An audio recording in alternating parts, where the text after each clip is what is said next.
1945.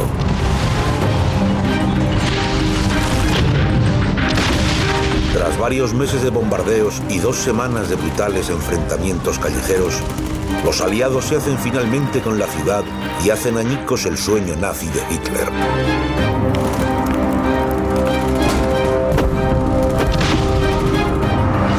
El historiador Anthony Beevor, autor de Berlín, la caída, 1945, regresa a la ciudad para completar su relato.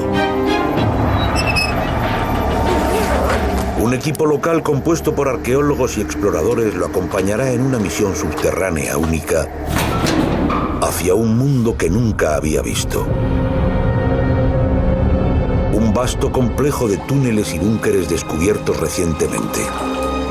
Las últimas huellas del pasado nazi de Berlín. Los búnkeres secretos de Hitler.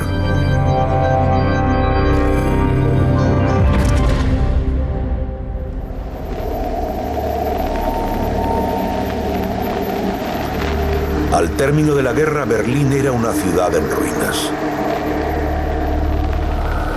El 90% de los edificios había quedado destruido en menos de 100 días. Durante 3 meses, varias oleadas de bombarderos británicos y estadounidenses atacaron por aire la ciudad de día y de noche. A continuación, los rusos lanzaron contra el centro de la ciudad la descarga de artillería más grande que se recuerda en la historia. 2 millones de obuses en tan solo 2 semanas.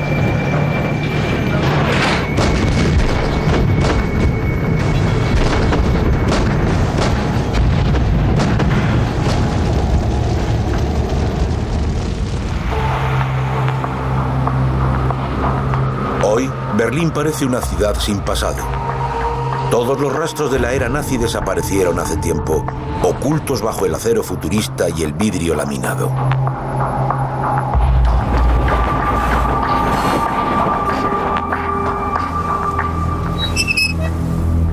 Pero justo debajo de la superficie se encuentra un mundo clandestino de búnkeres y túneles donde también se esconden los vestigios de Germania, la capital que soñaba Hitler para una Europa nazi.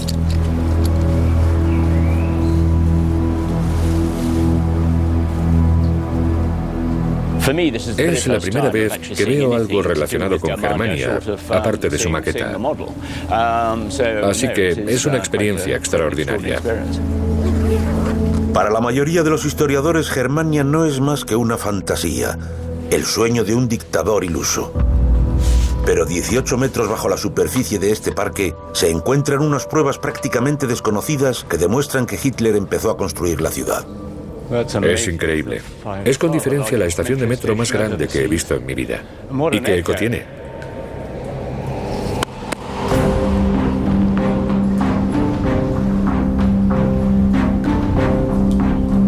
Este olvidado túnel ferroviario forma parte de una red de transportes que habría sido muy útil para Germania. Nos estamos acercando al final del túnel. ¿Cuánto mide en total este tramo de túnel? Sabemos que la longitud total del túnel es de 220 metros. Bien. Esa es la longitud total. Más grande e imponente que cualquier otra ciudad del planeta, Germania habría sido el nuevo y monumental Berlín de Hitler. Planeó deliberadamente exceder el tamaño de los edificios más representativos de Europa. El Arco de la Victoria sería 2 veces más grande que el Arco del Triunfo francés. La avenida principal sería más ancha que los Campos Elíseos parisinos y el edificio principal suficientemente grande para dar cabida a San Pedro de Roma.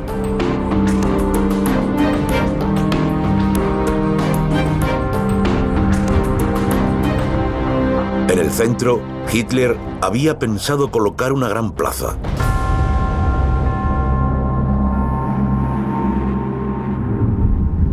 Un foro público en el que dar discursos multitudinarios a 1 millón de alemanes. La idea era crear una plaza frente al edificio principal por la que no pasara el tráfico. Por eso se construyeron estos túneles. Esto significa que el nuevo núcleo del transporte de Germania estaba oculto bajo tierra.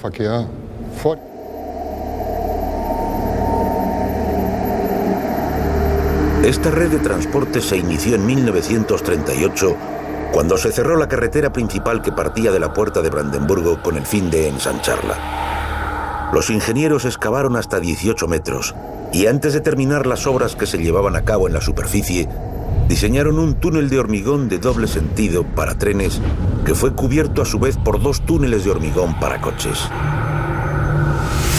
Sin embargo, estos túneles nunca transportaron tráfico alguno. El proyecto quedó interrumpido cuando en 1939 estalló la guerra. Es fascinante ver una parte del sueño de Hitler, ver una parte de Germania, pero al mismo tiempo resulta escalofriante ver esta parte de la historia.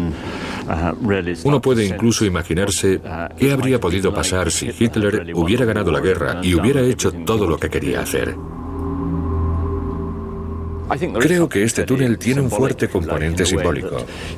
Se trata de un grandioso diseño para que la gente se acercara a escuchar los discursos de victoria de Hitler. Y sin embargo, al final solo se pudo utilizar para almacenar armas en la batalla final por Berlín.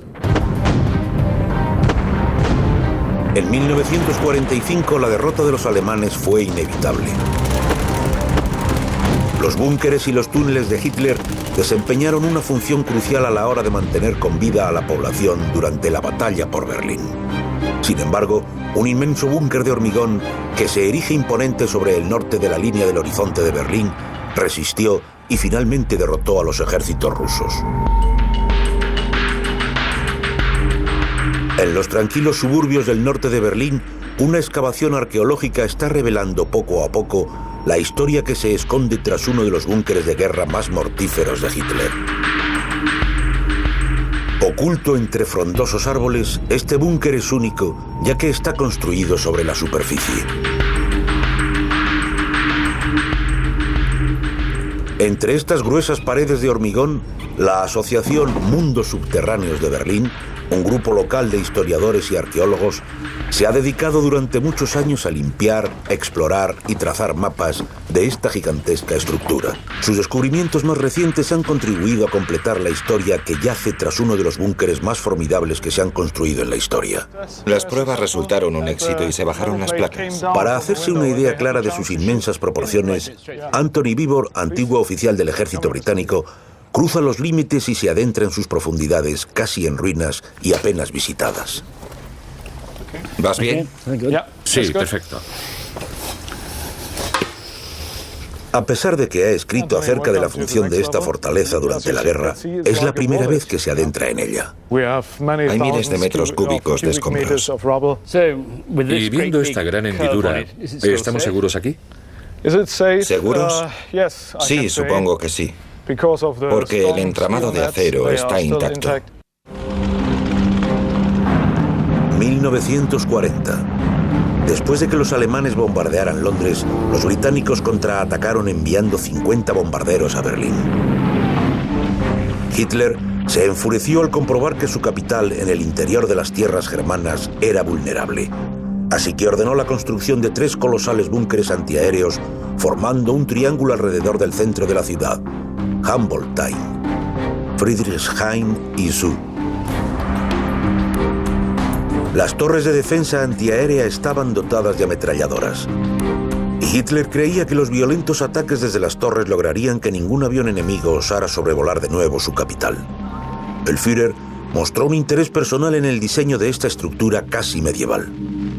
Hizo bocetos, diseñó refugios antiaéreos y también torres de defensa aérea. Mostró un interés especial en su desarrollo. Todavía se conserva uno de sus bocetos. Al igual que en sus planos para Germania, las torres de defensa aérea estaban apoyadas sobre cimientos de hormigón de 2 metros de grosor y enmarcaban una superficie equivalente a 24 pistas de tenis. Las paredes tenían 2,5 metros de grosor y el conjunto tenía una altura de 7 pisos. Un tejado de hormigón de 3 metros de grosor bastaba para soportar un ataque directo con bombas de prácticamente cualquier tamaño. Gracias a las plataformas giratorias de disparo, los soldados disponían de una superficie de tiro de 360 grados.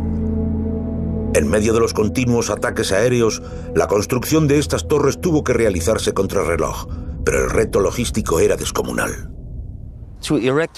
Para levantar cada una de estas torres fue necesario utilizar 100.000 toneladas de balasto, 78.000 toneladas de gravilla, 35.000 toneladas de cemento, 9.200 toneladas de acero y 15.000 metros cúbicos de madera. Es decir, que el principal problema al que se enfrentaron los alemanes fue el del transporte del material. Hubo que cambiar el horario nacional de trenes para poder entregar 1.600 toneladas de material de construcción al día. Se enviaron barcazas a Francia y a Holanda con el fin de traer más material por mar. Sorprendentemente, se terminó la construcción de las torres en tan solo 6 meses. A 200 metros, un radar en lo alto de una torre detectaba aviones enemigos en un radio de 80 kilómetros. Tras la detección, se ponía a cubierto el radar en un hueco de 12 metros antes de que empezaran a caer las bombas.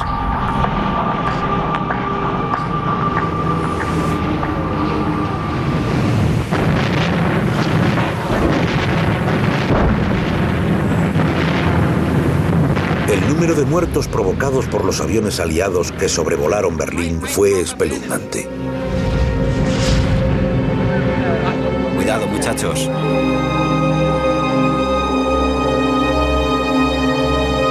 Tras la guerra, los aliados destruyeron las 3 torres de defensa antiaérea, pero los franceses solo cumplieron con la mitad del trabajo en Humboldt.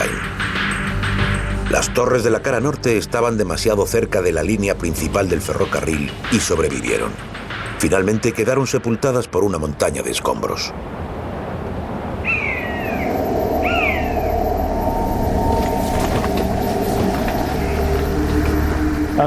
Y por aquí ascendemos al siguiente nivel. ¿Estamos en el tercer nivel? Sí. Fíjate, el núcleo del edificio. Sí. Impresionante. En el interior de la torre, Anthony Vivor encuentra un tesoro escondido, material letal de guerra. Es una pequeña muestra de lo que hemos encontrado. Algunas cajas de máscaras de gas para los soldados. Sí. Muy habituales.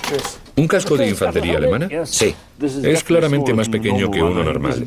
Los fabricaban específicamente para los soldados jóvenes de Hitler y para los que ayudaban en las torres, que tenían entre 15 y 16 años. Y esas son las carcasas de los obuses más grandes, ¿verdad? Creo que son de los obuses de 12,8 utilizados en la torre. Muy bien. 12,8 centímetros, sí. Sí. Pero los había de muchos calibres. Este era el de mayor calibre que se utilizaba en esta torre. ¿Cuántos disparaban por minuto? 12 por minuto. 12 por minuto. ¿Y qué alcance tenían? 14 kilómetros hacia el cielo.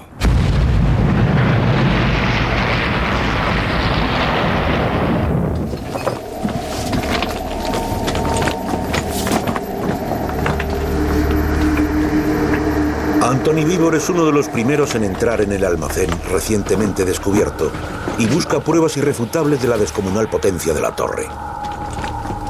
Mira, En las enormes baldas que se levantaban desde el suelo hasta el techo se almacenaban miles de obuses. aquí estaban las baldas. Entonces aquí almacenaban toda la munición. Sí, ordenadas. En filas. Digamos que esta cámara para la munición era un búnker dentro de otro búnker. Desde luego. En esa esquina aún se ven los restos del ascensor para la munición. Un ascensor mecanizado subía los obuses hasta el tejado. Parece el esqueleto de un dinosaurio. Sí, ¿Entonces daba vueltas continuamente como una cinta transportadora? sí. La boca del hueco estaba protegida por una enorme cúpula de acero. Bien, para protegerla de cualquier bomba o ataque. Exacto. Incluso según los estándares actuales, la potencia de estas torres antiaéreas era inmensa. En total, las ametralladoras de ambas torres podían disparar al cielo más de 8.000 proyectiles por minuto. Muy cerca de allí, los arqueólogos han descubierto recientemente unas pruebas concluyentes de que la torre antiaérea no tenía solo usos militares. Ahora estamos en la compuerta de una de las entradas originales de la Torre C. Aquí tenemos el único material escrito que hemos encontrado hasta el momento en este edificio. Lo leemos en letras bien grandes. Abierto al público. Búnker civil.